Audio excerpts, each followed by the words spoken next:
السلام علیکم ورحمة الله وبرکاته. یو محترم پوښتنه کړې ده چې دلته په سب کې 8 نه 10 نفره پورې خلک وي، نو څه پاتې نو بیا د لغړځنې هلکان دی وایي دا دې په سب کې درېږي، سب په پوره کوي. نو د یو په دا باندې موږ څه وکړو؟ زه ورته وایم دا کړاس دي، دا کوچنیان شا په سب کې دروي، مستقل سب دې جوړوي، دی وایي یا دلته دې درېږي. محترم وویله بدمرغه اوس خو نو دا کیسې ټولې سره ګډې وډې دي، ټولې ګډې وډې دي. سړی ویلی هم نشي دا لغړځنې ایسته کوي، شاتې ودروي. مسنونه طریقه هم دا ده چې دغه خلک چې بالغان وي، ژرور وي، هغه د مخ په سب کې ودرېږي، او دغه مراحق کوچنیان دا لغړځنې دغه دي د په شا په سب کې درېږي.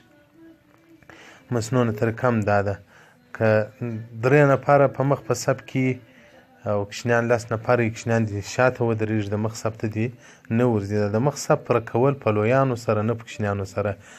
نو دا چې اوس ترتیب ساقط دی هر ځای، بس په دا صفو کې دا لغړځنې د سړي سره په څنګ ولاړ یي.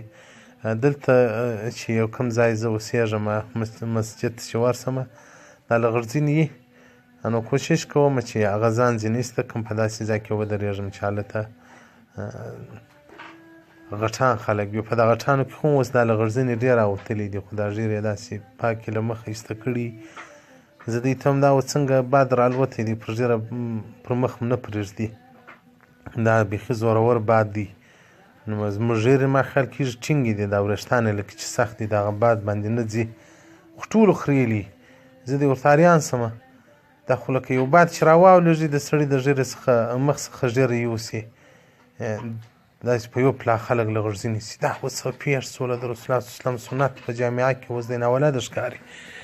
که ږیره درلوده ښه ځم دی برګې ورته ګوري چې دا اوس څه بلا را روان دي په بازار کې، هغه کې ننګوټه تړلې وه، خو بیا بیخي یو مخ د دوی په نیز باندې یو وحشي حیوان دی را روان دی. نو محترمه خو که د سړي وس ورسېږي دغه غټ لغړځنې چې دا ږیرې خریلي دغه دي لا سړی د شا په سب کې درېږي. دغه متشرع خلک چې ږیرې لري دغه دي نو په هوا سپه کې ودرېږي. اوس ګډه وډه شوه، الله دې فضل راباندې وکړي، الله دې رحم راباندې وکړي. غرض المحتار جلد اول صفحه 501 باب الامامة او دغه رنګه فتاوای هندیه جلد اول صفحه 88 باب الامامة او دغه رنګه بحر الرایق جلد اول صفحه 300 درود یې باب الامامة. نو محترمه مراحق کوچنیان دا غټ لغړځنې ده د په شا په سب کې درېږي.